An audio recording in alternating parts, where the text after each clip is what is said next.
Hello, welcome to the Candid Musings podcast, where I have interesting conversations with amazing guests on various life topics. I believe in the power of conversations to inspire, transform, and enlighten us. And if you are looking for open and honest discussions from unique individuals about their journey, then this is the right podcast for you. Okay, so this is an interesting scenario, an interesting episode of the podcast. I have an amazing guest here today. I don't say this because she's my mom. She's such an amazing, phenomenal, inspirational person. In the person of my mom. She will introduce herself anyway. So I have my mom here today. And, my mom has been one of the most inspirational people to me in terms of her drive, her tenacity, her heart, just the kind of person that she is. And I thought it was really important to sit down and have a conversation with her, about her journey. So, handing it over to my mom. So, Mom, do you want to introduce yourself? Oh, sure. As you know, Adekemi Felicia Opatunde, Mrs., a mother of 4, and I'm married to Engineer Olubinge Opatunde, the Ibadan man, as we popularly call him, Baba Ibadan, an extremely gentleman. And I'm very passionate about life, about family, about people. So I'm glad that I'm sitting, just being introduced by my own daughter, witnessing her podcast. There's no other achievement beyond witnessing your own child, thriving, and then just toiling the path of greatness that you've always aspired your own child to toil. Yeah, it's an interesting session, and I cannot wait to begin to respond to your questions, which, anyway. So you missed in your introduction, you missed talking about what you do first of all, as a fish farmer, and also as a PhD student that you currently are. Because you didn't ask me to do that, and I didn't want to start jumping. Introduce yourself now. Okay. That's part of you. Okay, let me start with, I'm a fish farmer.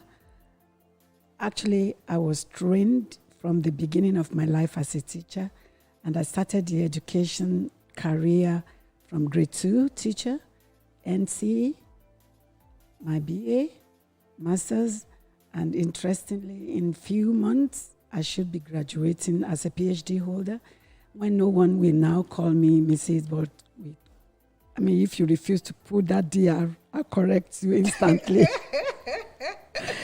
Going into fish farming isn't what I wanted, but as I said, I'm a woman of faith. I believe if we walk with God, then you must learn to listen to God, and then you must always learn to obey.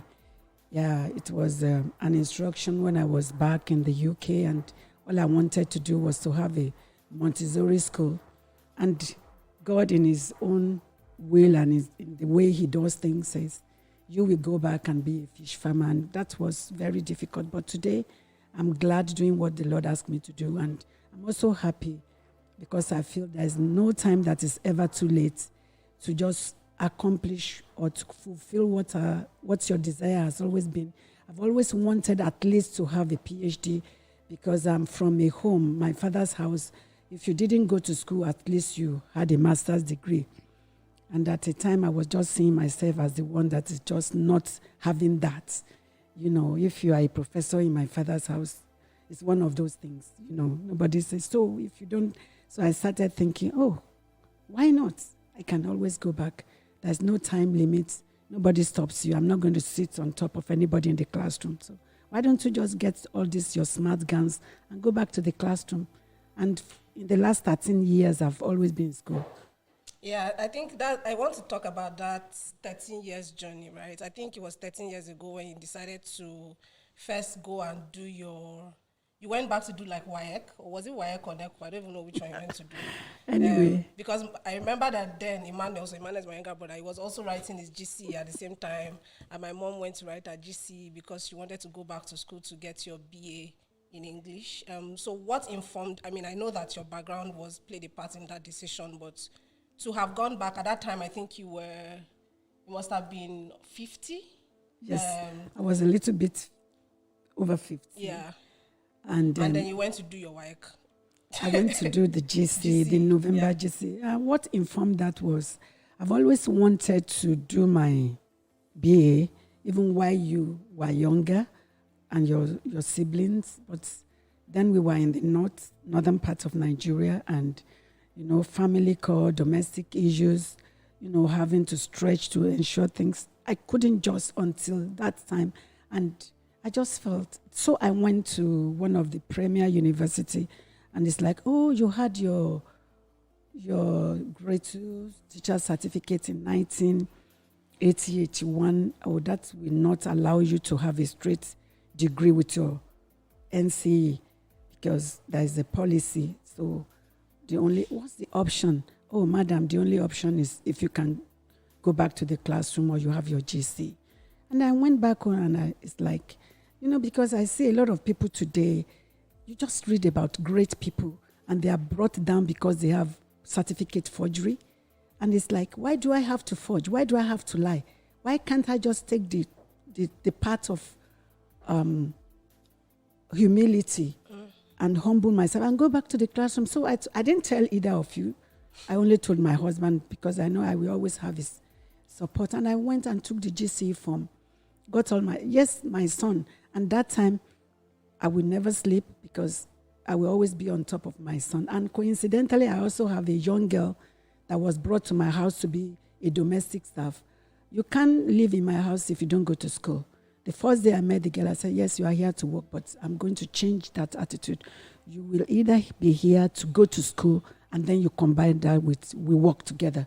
You must go to school. So I will drop Emmanuel, drop that young girl, and then I will go to my own school. I remember the first day I went to the school for my GCE, all the teachers were running up and down to think that one of the invigilators are around. And I said, because the previous day I've already, asked someone to go search for my seats, the room and everything. I just went straight to the desk, and they just came to me and I said, no, I'm one of the students. I'm here to write my exam.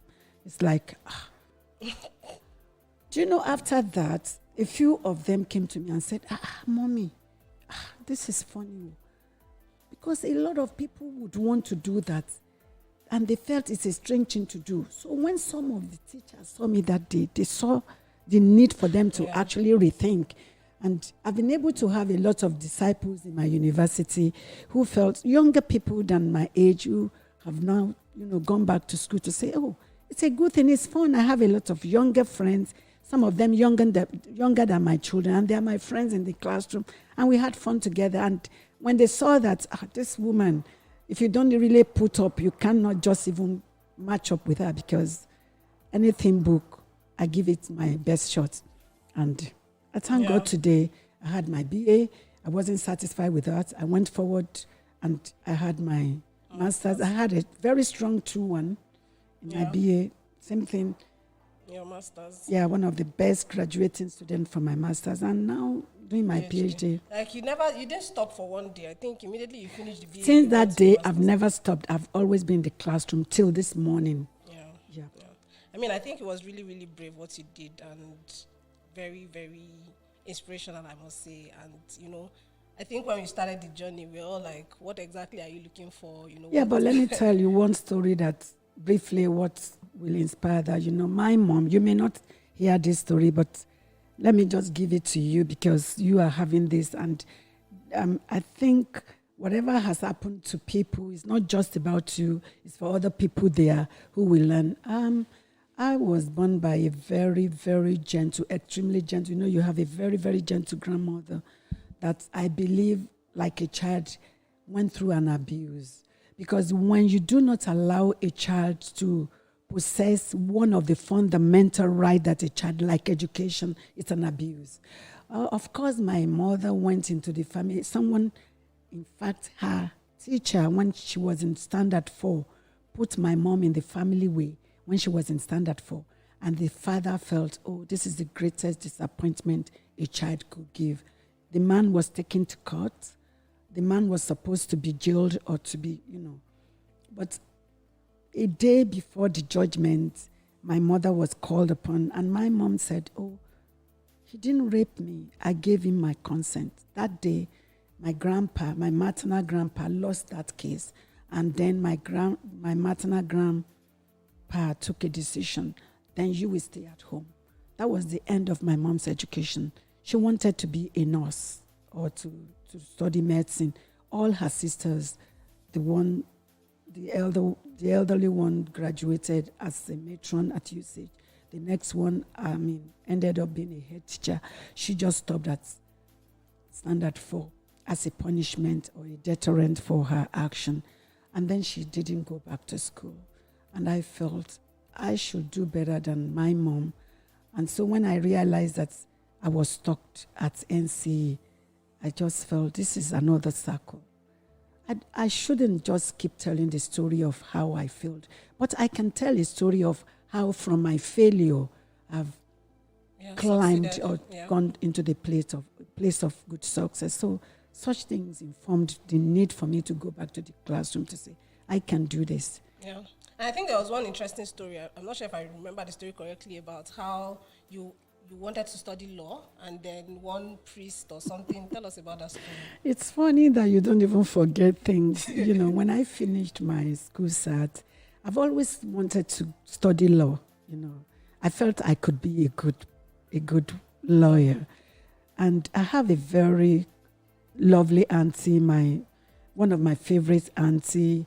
Then we were living at Akoka as a young girl.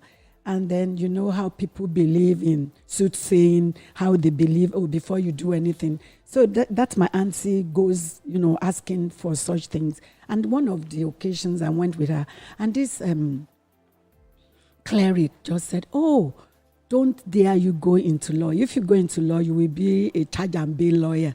You will be a better teacher. And that was what changed my plan from studying law to going into education. You know what?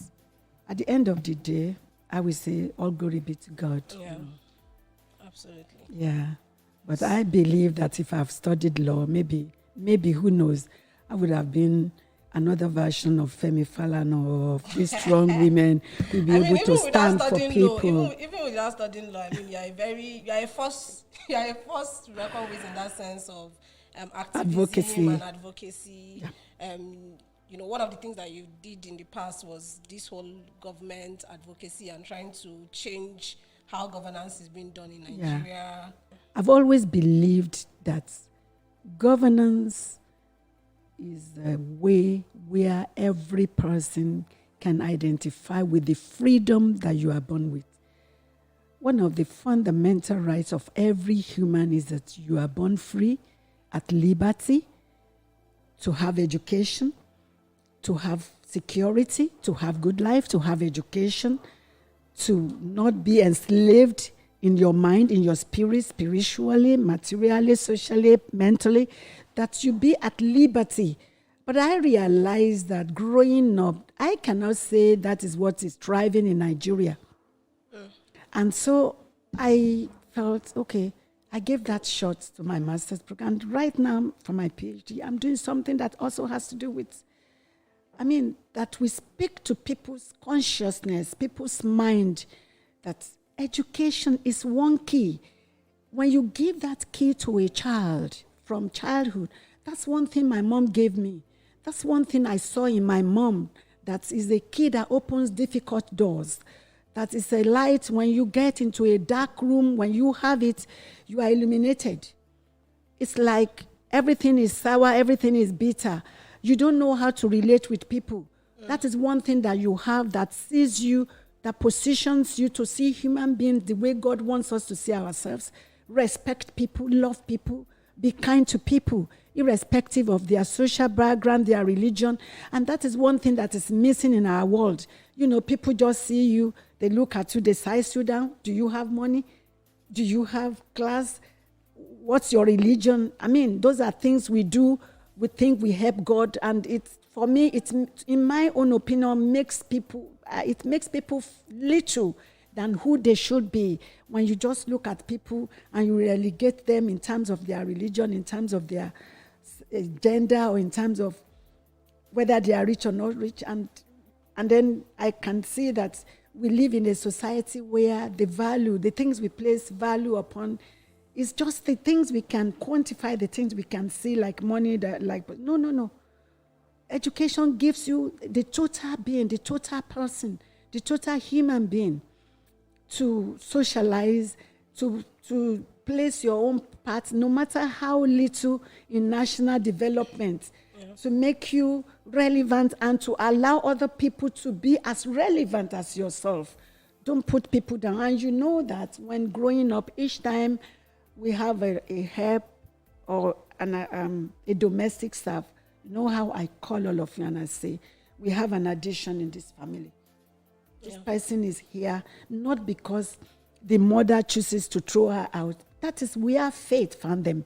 But in this house, please join me to allow this girl or this boy to have love, to have life that she or he cannot have. And I want to encourage people listening to me. So when you have a girl or a boy in your house, to do whatever you have brought that child to do, just begin to think as an opportunity to stretch your hand to God, to give God water to drink, to give God a balanced life, to eat on your table, to sleep on a good bed, to feel good, to say, yes, I have a bath that is diminishing by faith, not by choice. But now here I am in another home where I can have education. I can have what belongs to me.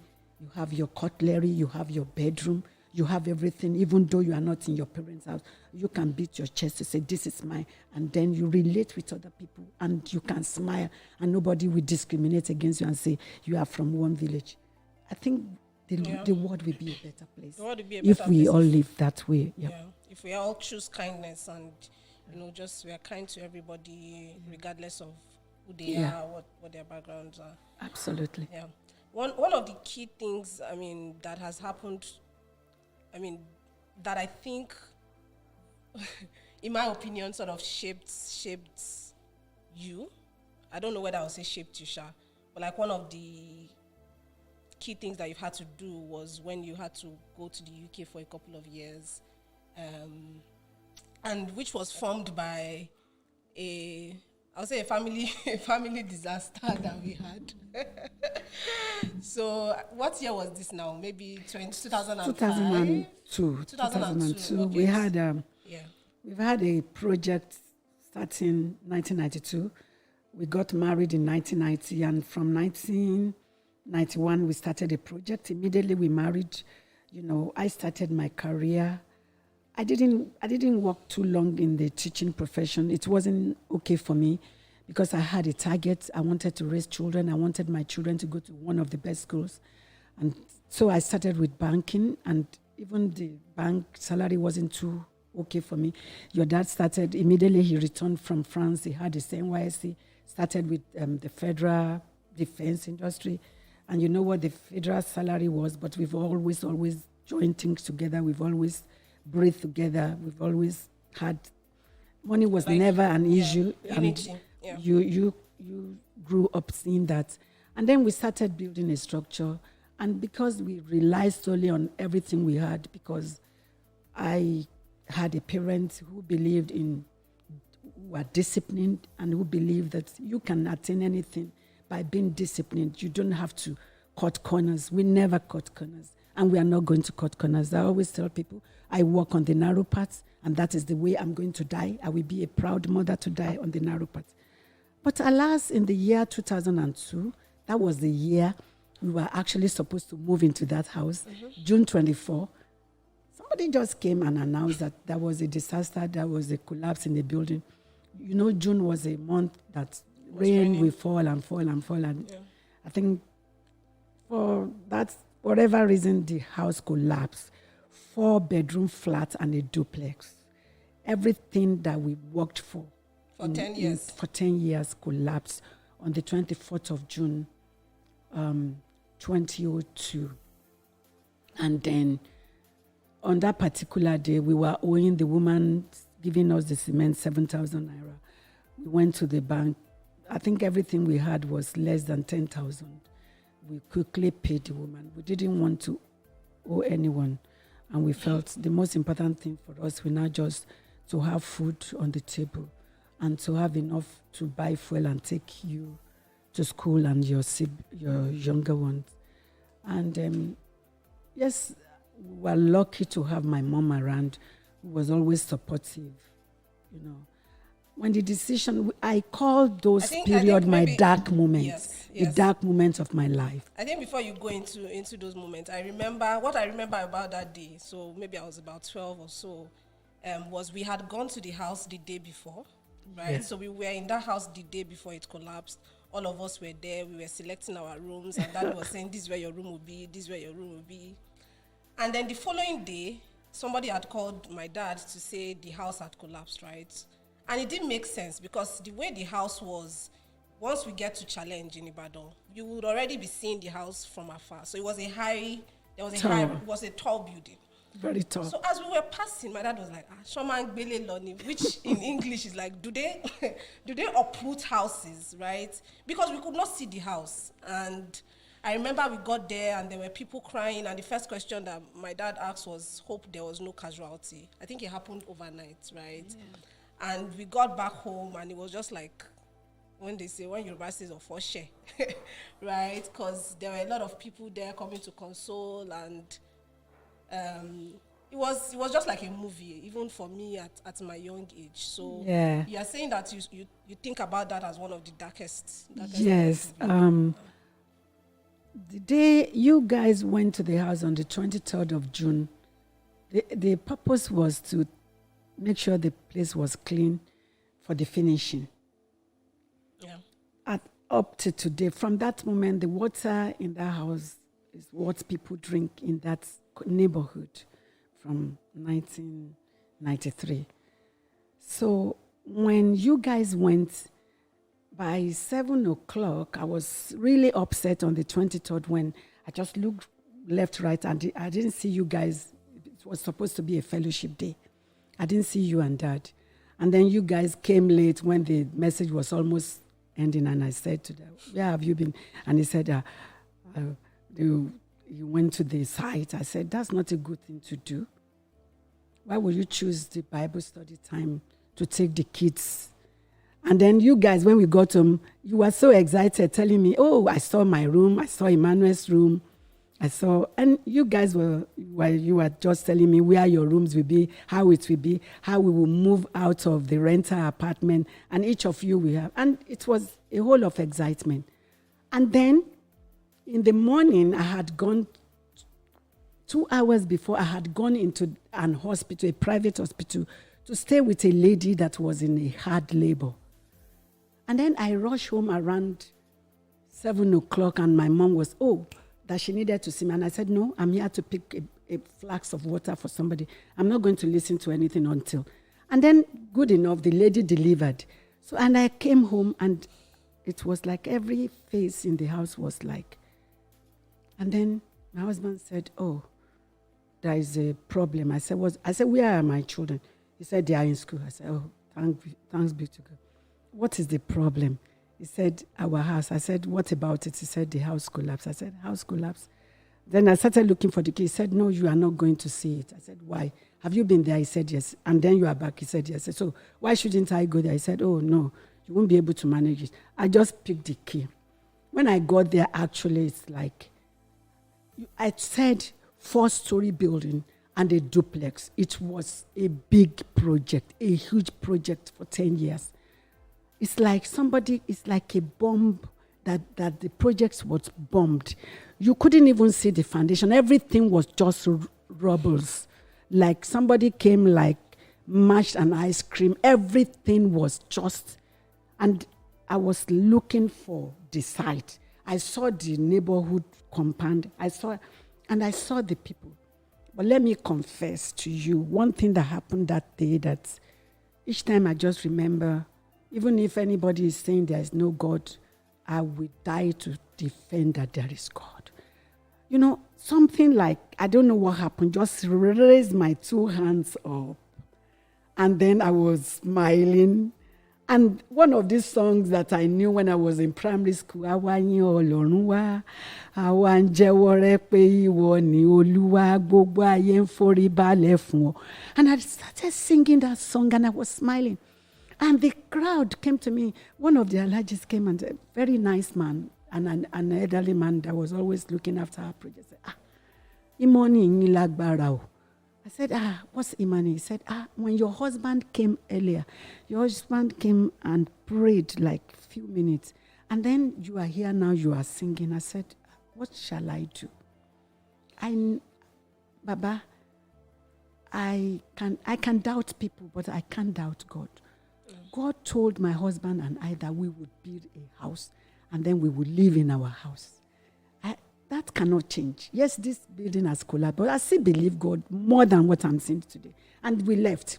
And so back to your question, when the decision to travel came, it was a hard thing. One of the hardest things that has come my way, because harder than the destruction or the collapse, because I didn't have anything it takes to take up that journey.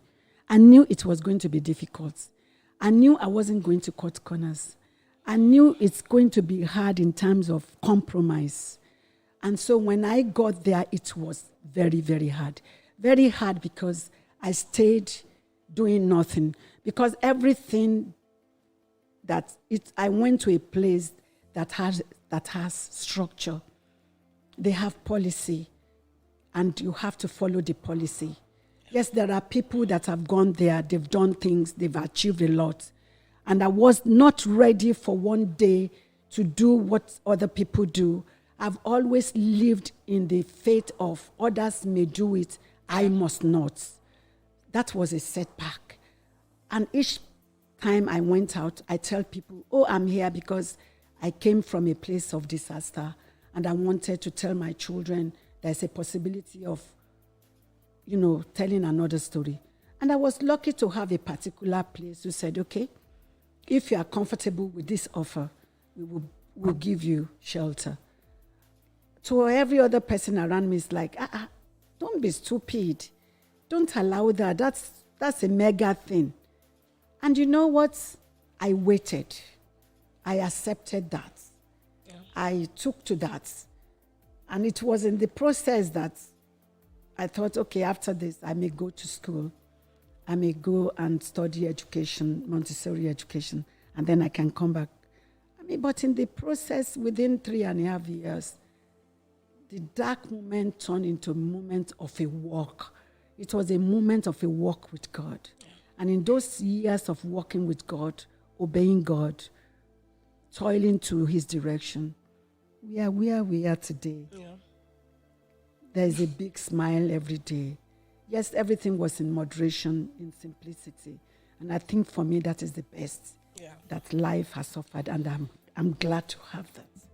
Yeah. So we have I think it's ended up being a huge testimony, from that house to then many years after, of course, taking a lot of effort and work, you having to struggle and hustle, and daddy same as well, and then you both built a nicer house than the one that's of course. Not even the house, even the location. I know that now when we pass that place, you are like, is this where we would have been living? You see, when Yorubas we say Ile Oba Tojo, Ewa Lubusi, I remember one day my brother said, she slum to Bama Burumi Wagbiri, thank God that building collapsed. Because, when you bought a property in 1990, December for 25,000 naira. And then in 2003, you now got a property for 1.1 million. If you are a mathematician and then you put that beside the property, it's not the same. Yeah, yes. So, and that's I think how I think God. that just goes to encourage people that regardless of how dark times might seem, there's always like light at Just the end don't of the give tunnel. up. Because I remember that same day that our building collapsed, there are 3 other buildings that collapsed in Ibadan that same day. If anybody is familiar with Ibadan, there is a hall. There's an event center around Malete roundabout. I'm not going to mention it because I'm not sure whether you are allowed to do that. Around Malete, not too far from the bridge. It's just between the bridge and Challenge. There's a hall there. The building at that place also collapsed, and then the people ended up using the place for an event center, a beautiful event center. And do you know that the 3rd family who experienced the same thing, the husband died 6 months after the collapse, and the wife also died less than 2 years after the husband died. Honestly. It's a very tough experience to go through. I don't think anybody can understand how difficult that can be. Especially for us in the year 2003 when that building collapsed. We had a project and we made close to like 6 million. And then we put in a chunk of the money into the project just to move in the year 2002 December. And then we put a chunk of the money, part of the money also into our business. And my husband and I agreed on that day to say, the most difficult thing for us that day was to manage the emotion of people coming to visit us, to, sympathize. And then the way people will come and they cry. And we said, you know what, we will be strong for one another. But the following day, I just woke up. Something just woke me up. And I saw my husband standing by the wardrobe. And he was sobbing. And I said, well, we agreed yesterday to say we are not going to cry.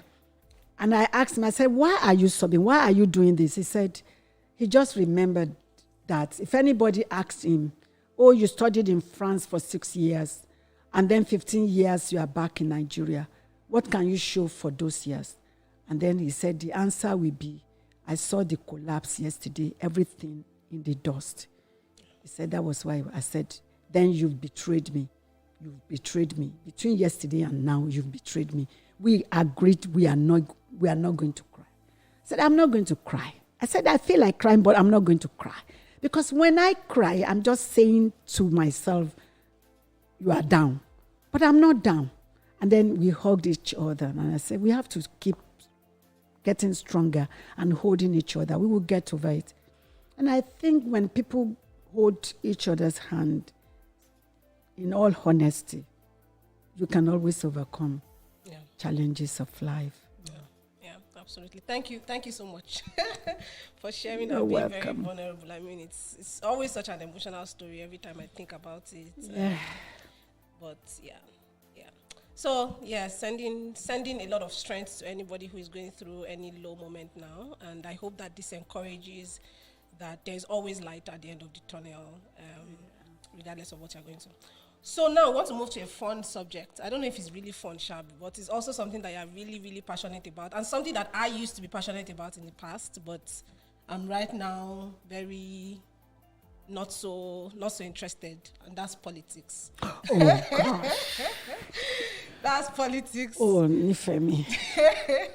I mean, I used to be, I for a long time, and I think that I still believe that politics can be transferred by blood, because I don't know where I inherited my energy and aluta. I mean, you know that I even contested for election when I was in university.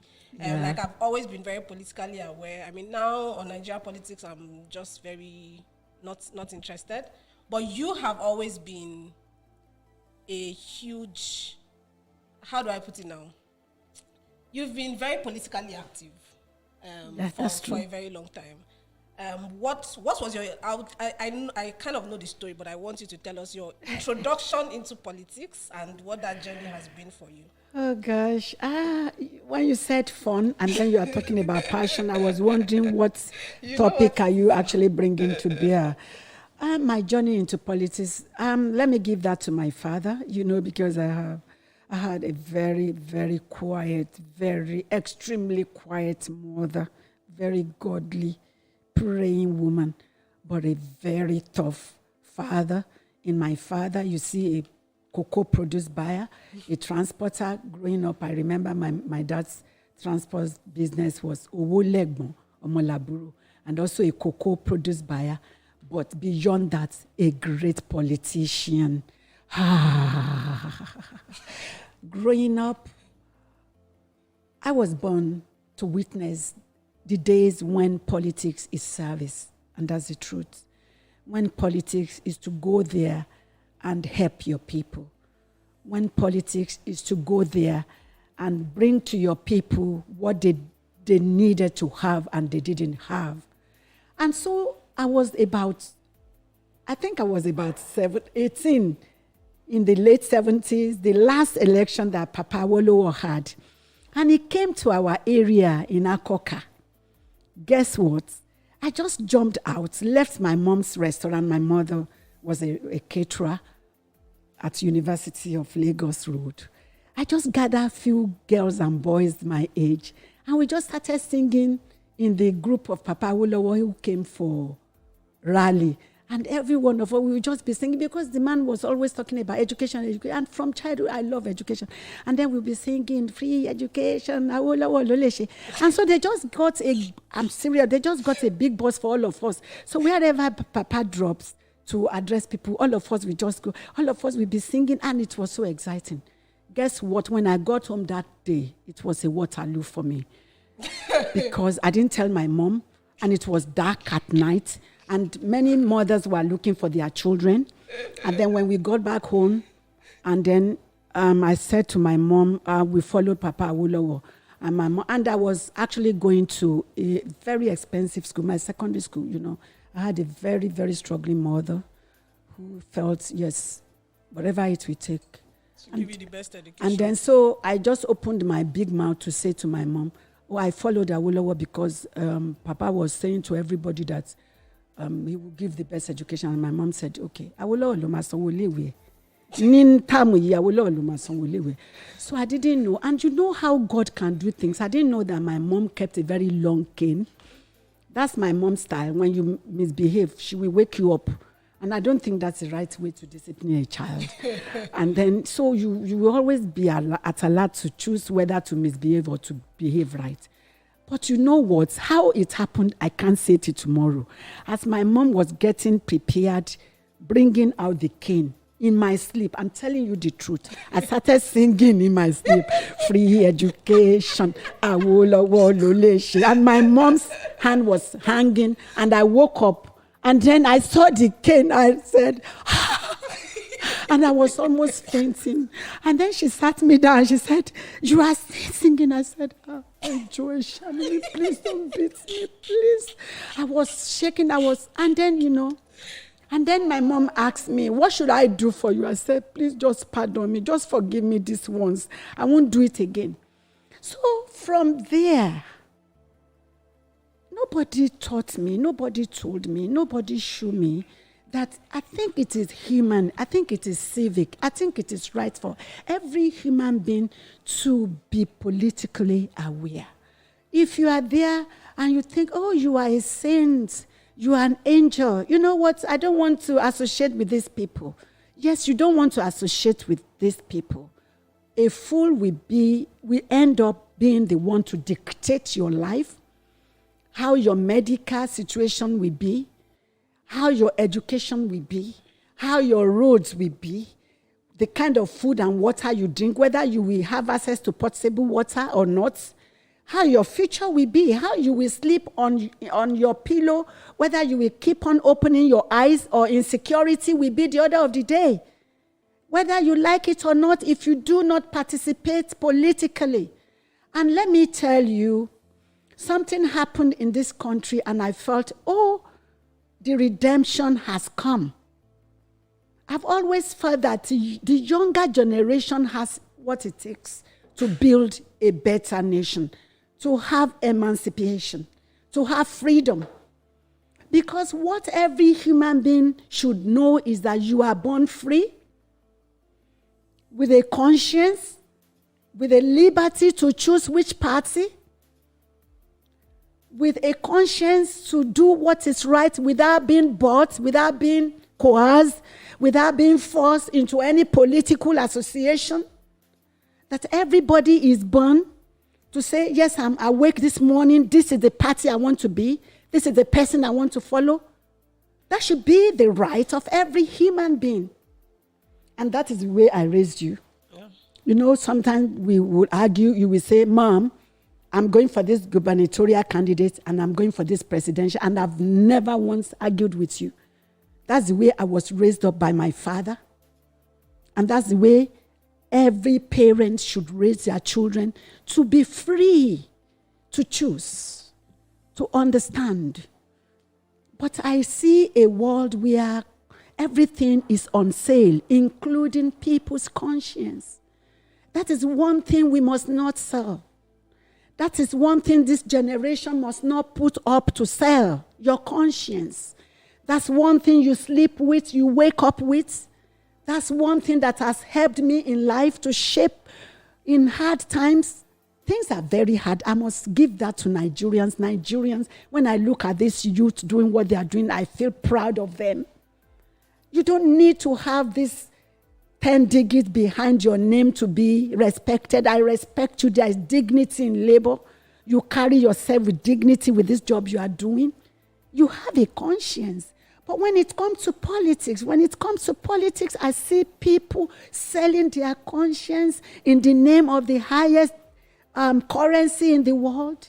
And I always say to people, the entire treasury of the world, and I mean it, there is no money in the entire treasury of the world that is sufficient to buy my conscience. I will always choose according to my conscience, because we need to build a nation. We all love to go on vacation. We want to go on the Bahamas. We want to go to California. We want to go to the UK. But it's a nation that is built. People who built those nations didn't sell their consciences. They stood for what is right, upholding what is right, so that they can sustain what is right. And we can do it in Nigeria. Nigerians are very intelligent. We have everything it takes to build the best nation in the world. Nigeria is one nation that is unique, that is special, beyond any nation in the world. I put my hand on my chest and I can beat my chest for Nigeria. I love Nigeria with passion. There is no nation in the world that is like Nigeria. But there is a missing link. There is a big vacuum, and that is called leadership. We all need to be politically aware, informed, to build Nigeria politically. And that is why if you give a child, education is that thing that informed a person to be politically, socially, mentally, economically viable, sound, informed, to be able to build a politically balanced world. If you deny, and guess what? From February, ASU has been on strike indefinitely. Who knows when ASU will be back? And I think there must be a place for parents to begin to engage the government and ASU. I think we have gotten to that level. We shouldn't say, oh, all my kids have graduated. They are not in Nigeria. And then we fold our arms. If we do, we are all sitting on an explosive that is about to explode. Yeah. If we deny people education, I mean functional education that allows you to play your part effectively, if we deny people, whether deliberately or accidentally, for whatever reason, I think we will be far from where we think we want to go. But I want to witness, I want my own generation to have a witness of this Nigeria that people are clamoring for. The one that we witnessed during NSAS, that I felt that, oh, look at these guys. I think they have what it takes. But those generations, they didn't know when to stop. Honestly, I thought we were going to have it at that time because they started well. And I said, oh God, just keep them. Oh God, let them just come forward with intelligent arguments, logical. And then at the end of the day, they will engage on the table and then they will be able to bring forth something new. But you know what? How it was hijacked, how it went down, how everything ended up the way it ended, I can't say. That was very sad. It was a sad moment for me because that's what I love. I believe people should come and, intelligently to air their opinion, to say, this is wrong, this is wrong, this is wrong, and then we can have it this way, this way. But I didn't see that, So I think the answer started as like a symbol of hope. It was definitely, a lot of us had hope. Even me, myself, I had a lot of hope. And after everything just collapsed, I think that's where my whole enthusiasm started to drop about the whole landscape. Unfortunately. It was just an unfortunate incident. So you have personal experience, of course, in the point. You've talked a lot about how passionate you are about Nigeria and the political landscape, but you have been on the arena. You have put yourself out there. You say a lot of how people should put themselves out there. People need to be politically aware. But I have seen firsthand that it's not that straightforward, right? I've seen firsthand that good people a lot of the times are not given the chance, or people who have who have good intentions are not given the right chance. And I wanted you to sort of speak a bit about your own experience and what you think needs to change in terms of how the political landscape in Nigeria is run.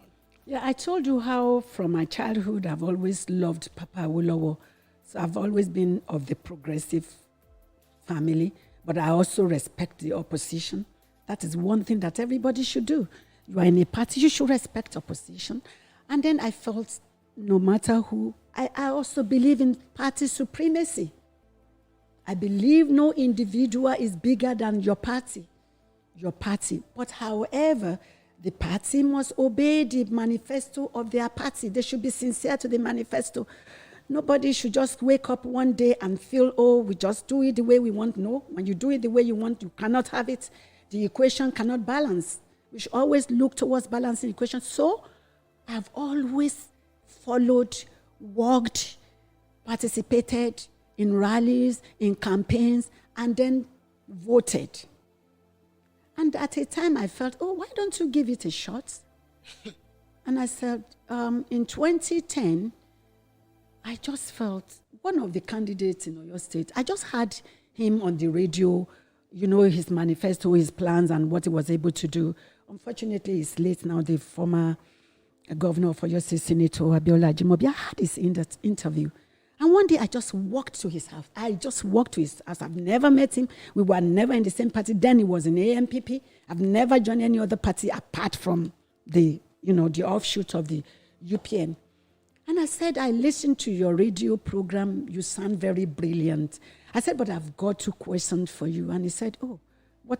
And I met about 25 people in his compound. I said, I'm here to meet the man called Senator Ajimobi. And somebody said, oh, why would you like to see him? I said, I listened to his radio interview. And I would just ask him for 2 things. What does he have for the youth and the women? And then 2 people were trying to attend to me. And he said, please, let me attend to Madam. The first thing he said, Madam, I must say that I respect your courage. I've never met you. He said, oh, can you introduce yourself again? What did you say? You are Dr. I said, no. And then I had gone back to school, I had started, my GC and all that. I said, simply put, this is my name. He said, your courage is fantastic. It is almost contagious. Then he told me what his plans are. He said, but I have a big problem. I said, what's the problem, sir? He said, the party will not give me the ticket. I said, what's the reason? He said, because they would just not give me the ticket because they felt, number 1, I will not be controllable. Number 2, they think the way I speak, the way I do things will be difficult. I said, oh, then what do you think about what they think about you? He said, well, if they don't push me to do evil, I will be controllable. If they control me in the path of doing the right thing, I think I will be a good person. I said, well, I've always been, I will see myself as a political child of the leader was Papa Lam Adeshino of blessed memory. I said, you know what, today I will see him and I will let him know that, why don't they give you a trial? Honestly, I didn't know he saw me. This story I'm telling you, one of his men told me about, let me say 5 years ago, when the man had a problem with him and he came to my house and said, oh, I would love you to go and help me to reconcile. He wanted me to reconcile him and late Governor Jimobi. I said, why do you think I'm the right person to do it? He said, Madam, you remember one day in 2011, early 2011, you came to his house and you said from his house you will go to Alhaji Lamadeshino's house. Around 12 midnight, a bus was parking. We were almost highlighting from the bus and the governor said, everybody, sit down, look at that woman that came to my house earlier on, look at somebody that has never, we've never seen, I don't know, and then going, because it still happens today. You see people, let me just give an example. We are in Lagos now. The governor of Lagos can never imagine people who canvass for him, who believes in him, who go about working on his behalf, who will never have handshake with him. That's how people do things. If I didn't go to his house, and earlier that day, I've been to about 11 people. I've asked people, I said, have you been listening to people who are promising to be the next governor of our state? Who among them do you think will be the best person? We should not be sycophants. We should not be afraid. I always say to people, I was not born a coward. I've never lived as one. And I'm definitely not going to die as one. I'm my father's daughter. And that is what every person in Nigeria should be. We should be the eyes and the mouth to our leaders. Let's tell them the truth. Yeah. And let's participate. Let's be involved. And I wanted to go to the House of Assembly. Yes. That one was twice. You know what? Campaigning, that's my passion. As an evangelist, I started the work and I had people.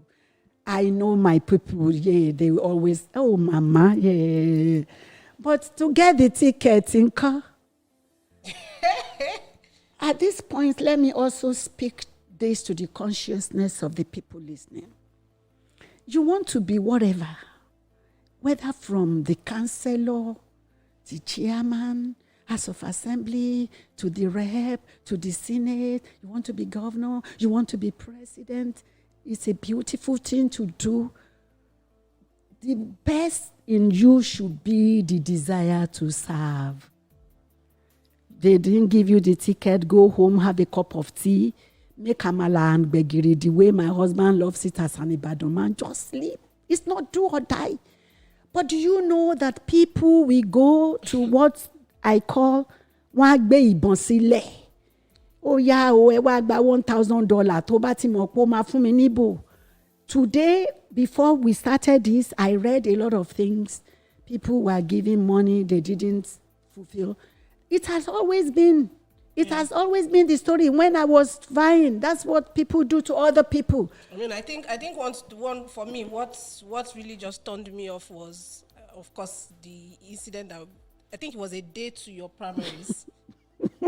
A day to the primary election, and my dad was kidnapped. Dad was kidnapped, and this is House of Assembly, right? Yes. So for me, I was just like, okay, enough is enough. But I remember that night, the primary election was the following morning. Yes. And people, you already had people that liked you naturally and all of that, but then somebody called you in the morning, early in the morning. No. So we that night we didn't find my dad, right? Tell us the story. Let me just... Actually, it was your dad who took the form, wanted to go to the House of Assembly. We were on vacation. And then I came back before him. The day I came was the day the submission would close. And then for women, it was free. So I said to the leaders, I said, oh, you can go. In fact, you are more, your husband is a very quiet person. You can really So I took the form free, and they started the campaign. And a day to the primaries, all the delegates were waiting for me in a particular hotel. And it was for my husband to bring the food for us to eat. And then as he was just entering the compound, they just, with guns, put him in the boot, took him out. And then I just got the call. One of my sister-in-laws called and said, oh, the worst has happened. I said, what? He said, Big Daddy has been kidnapped. I said, who is Big Daddy? Because that's not a name. Because he said, I turned back. I called some of my people and said, oh, you guys, keep faith, stay put. But you know what? My husband has been kidnapped. I rushed to the police station, report. I was there till 11:30 midnight, radio, everybody that mattered. But God, I was just like, God, if you can just deliver me this once, that will be the end of the story. And good enough. They dropped him in Ogun State. The car, the Hilux, we can't see it till today, brand new Hilux. But my husband came with beer, just the knicker, even the singlet, everything went. They took everything from him. They took everything, even his Bible. I mean, they said the Bible will be too heavy for him when he's going. So, Daddy, am I worried? Bible.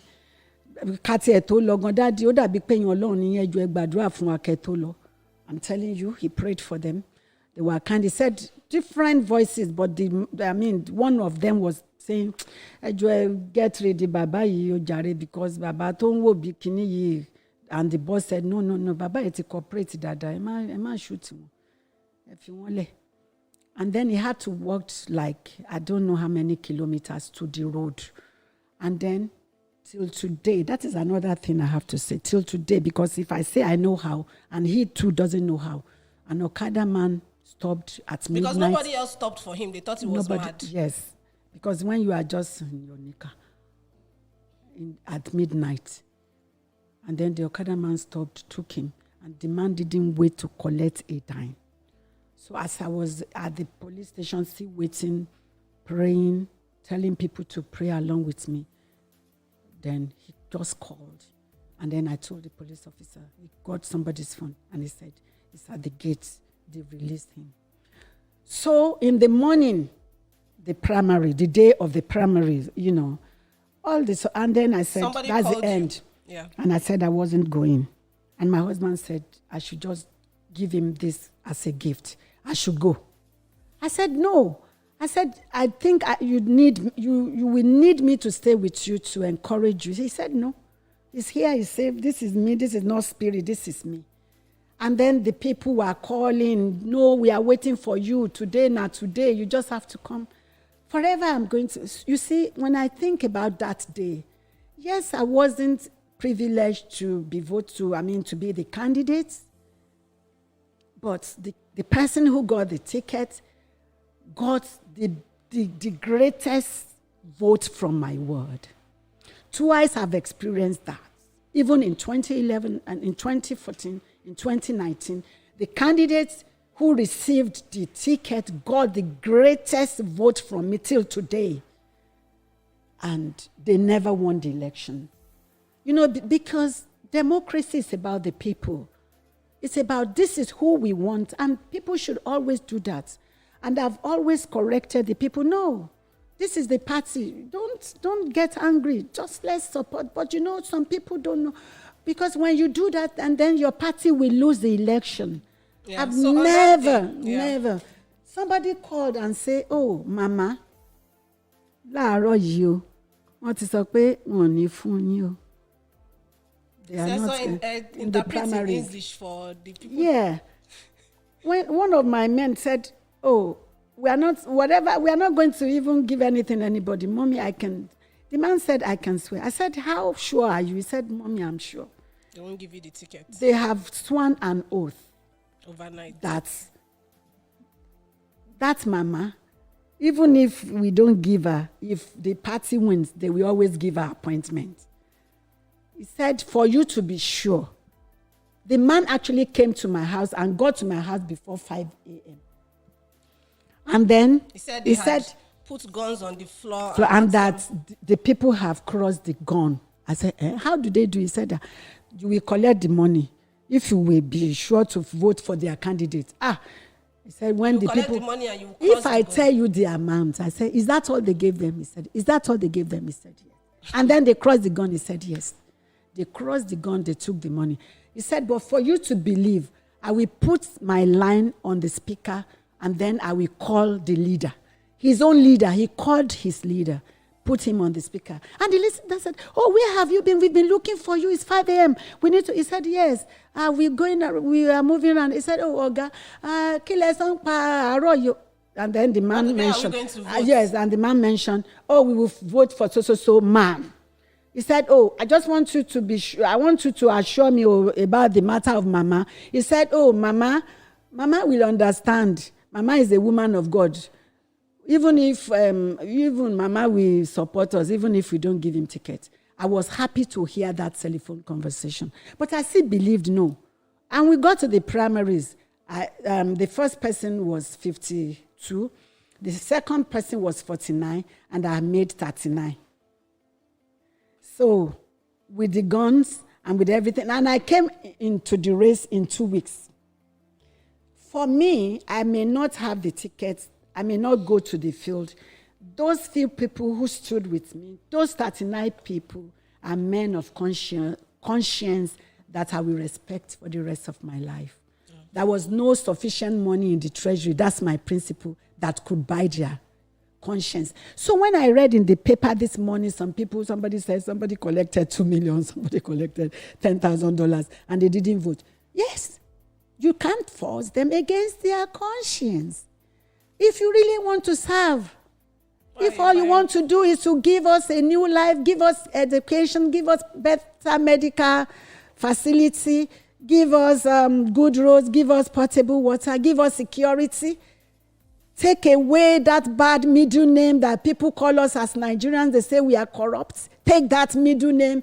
Let us be who God has called us to be, the giant of Africa. Go there and lead us. That's the leaders we want. We don't just want money bags. We want men of conscience.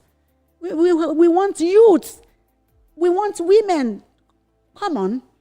And I see a nation like a person who has 2 eyes, but deliberately, I'm choosing my word now. Deliberately, you are using just one of your 2 eyes. How limited will your vision be? You've got 2 legs, and deliberately you say you just want to limp, you want to walk with 1 leg. How limited will you get to the destination? That is what we've been practicing in Nigeria. We need the women. We need to balance the equation. Allow women. There is a place for the woman at creation. When God made these men, God said, it is not good. If it is not good by God's standard, it will forever be not good if we do not add them. God says it is not good for man to be alone. The woman is the completeness. They complete the ideas. I mean, see you and I. You are my daughter. You have seen how through hard work, with my tears, sometimes in tears, sometimes in joy, how we've been able to, raise you and your kids, and I will be proud of all of you today looking back. In the same system, we have others are saying, they cut corners, but we've been able by the grace of God to say we lift up our heads high. Even in political career, I've raised my hand to say, my hands only will I raise to God in worship, not to steal. This is what we are talking about. Allow the women can be better leaders. Don't shortchange us. Don't limit us. Don't discriminate against women. If we did not get it right, it is because the youth, and I'm also advocating for the youth too.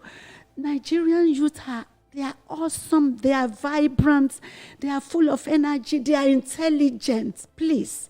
They can go to the Senate. They can be president. Look at all the private sectors in Nigeria. I'm not going to mention names. You have 25, 23, 24-year-old being senior managers, bar one, bar two managers, and they are thriving and they are moving on. Why can't they go to the House of Assemblies? Why can't they go to the Senate? Why can't they? The youth, please. Let's give them a chance. Let's release the baton for them. Let's go and, let's take the back seats. And then we give them wisdom. Let them come back and ask us, how do we do this? How do we do that? Yeah. So. Anyway, we hope for some transformation in 2023. Yes, hopefully. We hope for transformation. I think the last key topic that I wanted to, we've talked a lot today. We've talked a lot more than we wanted to talk about. I think the last thing that I wanted to sort of touch on was, of course, you and Dad have been married for 32 years now, which I think is amazing. What would you say has sustained you both so far? I mean, you gave examples of how you've been able to go through really challenging times together. But what would you say has sustained it so far? And what would be like your advice for your challenging? I remember one day you went to the school and you came back with your food. Because, growing up, it was always potato, nice food, balanced diet. And then when we got to the dark age, one day, things were so down for us that I had to just make a little rice and put red oil, and I'm not lying. We didn't have money to even make sauce. It was about 3 months that was so hard. No job for Daddy, no job for me. The building had collapsed. And then you return with your food. And then one morning, I've been thinking over it. I had a car, my husband had a car. Why did I return with my food? Because you couldn't open it. Because it will look, your school. I was embarrassed. You always went to school with your egg and your potato, boiled egg, your drink, calcium drink, everything balanced, the fruit. And then fruit cake, rice and red oil. And then I said, wow, voila. So one morning I just woke my husband. I said, please, you do me a favor.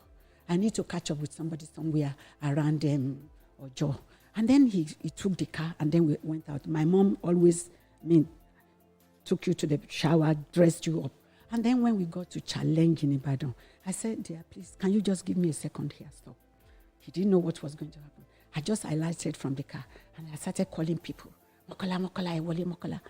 My husband was like, oh, God. The man was always collapsing by the steering. I said, Oya Mary Leyin, Oya Yokoniwaju. So I just sat close to him. Immediately, we just closed the door. I said, Oya, Owo Leyin, Owo Niwaju. And then I collected the fares.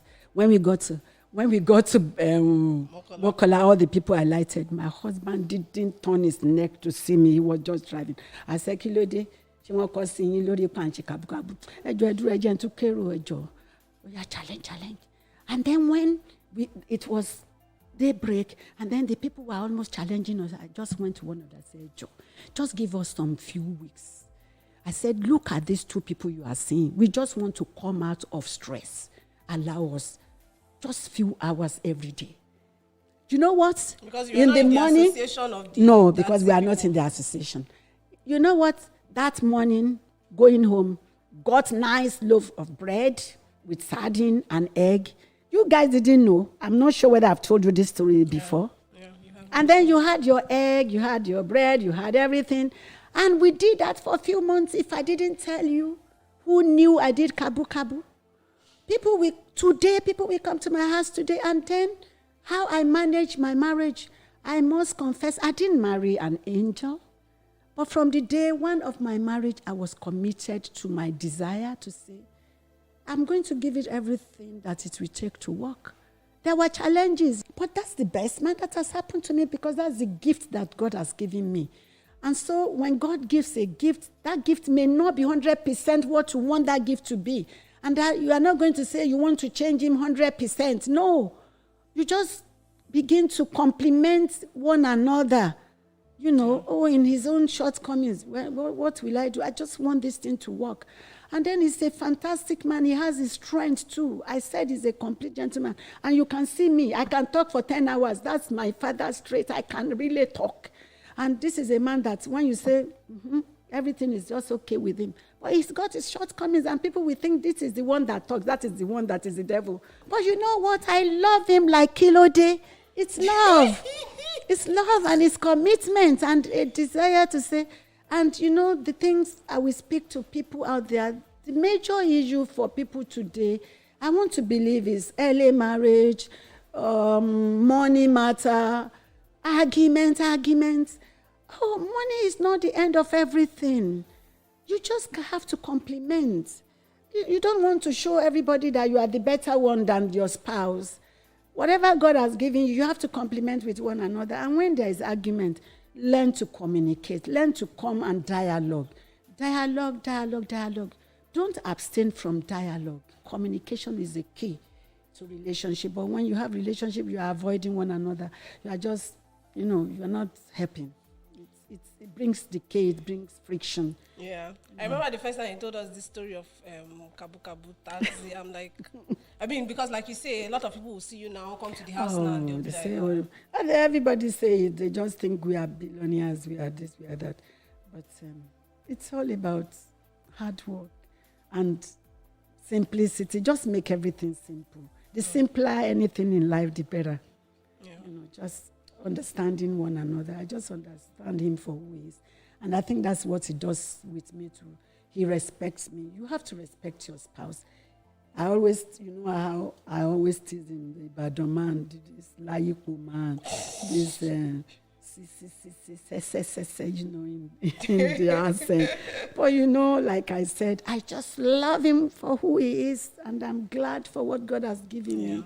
And I don't compare my husband with any other man, no way.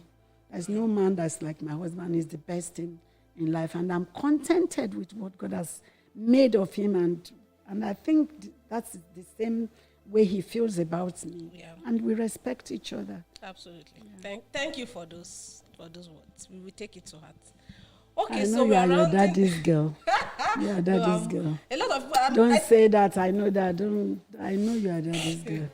I'm your girl. I'm your girl.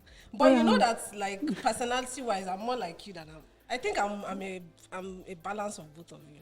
I don't think because I can be like you in that I talk, I have conversations and all of that. And courage and pushing and then not giving up. Yeah. When you do that, say, that's my girl. Yeah, give it a shot. But then I can be very quiet. So that's my dad. Okay, so thank you so much. I think we are literally rounding up now. Just, do you have any other thoughts, anything that you think we haven't touched on that you want to share? Yeah, for me, it will just be one thing that should be my parting word to Nigerians listening to me is because I believe in trending issues. We need to speak about things trending. Yeah. And that is the need for us to tolerate one another. I always say in my mind, God didn't make a mistake by making Nigeria, what do we call it? What do we say the status of our religion? We have multiple religions. Multiple religion. God didn't make a mistake. God wants us to bring the beauty in the fact that, for example, an Ibadan person, how do you say you are married to an Ibadan person and then you look down on a Muslim?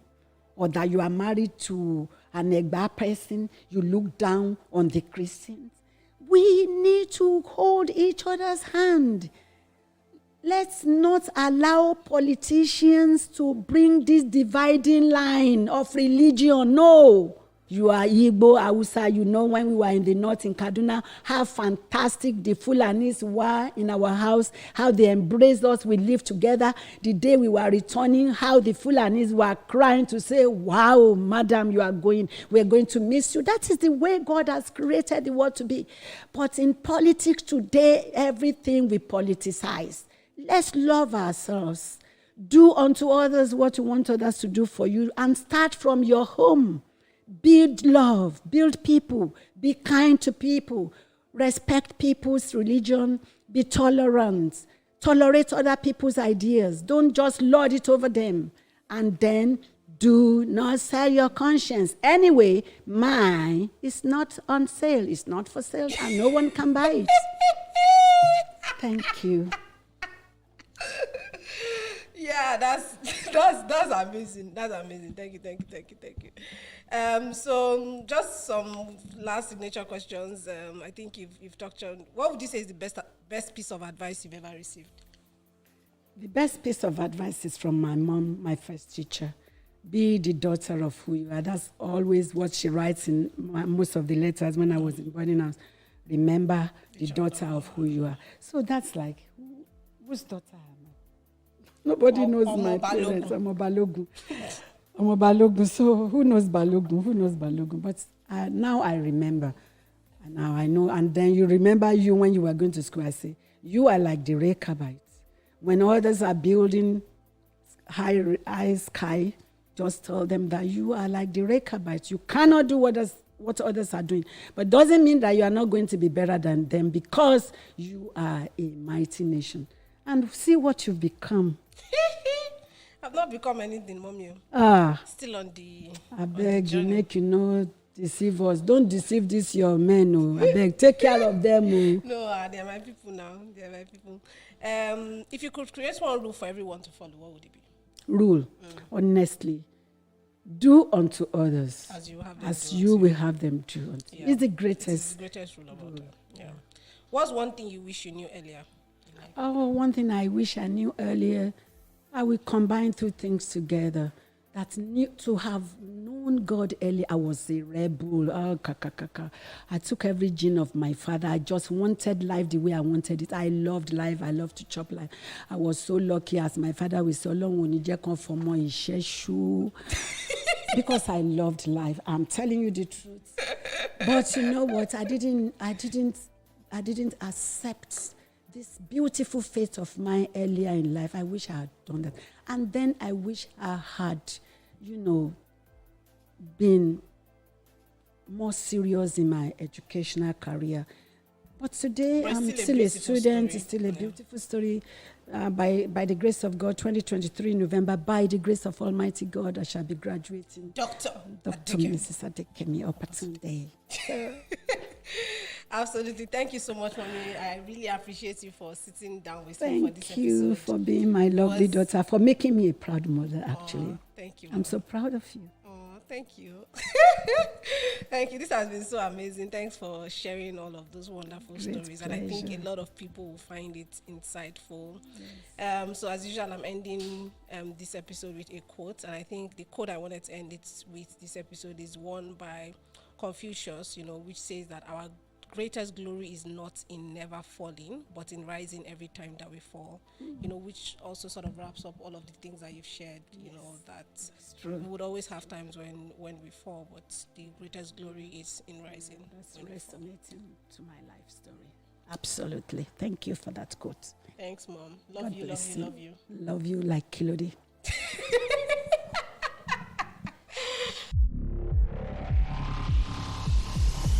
And that's it on today's episode. Thank you so much for taking the time to listen, and a big thank you to my guests for joining me and sharing their story. Join me again next time for another amazing episode. Until then, keep living your best life.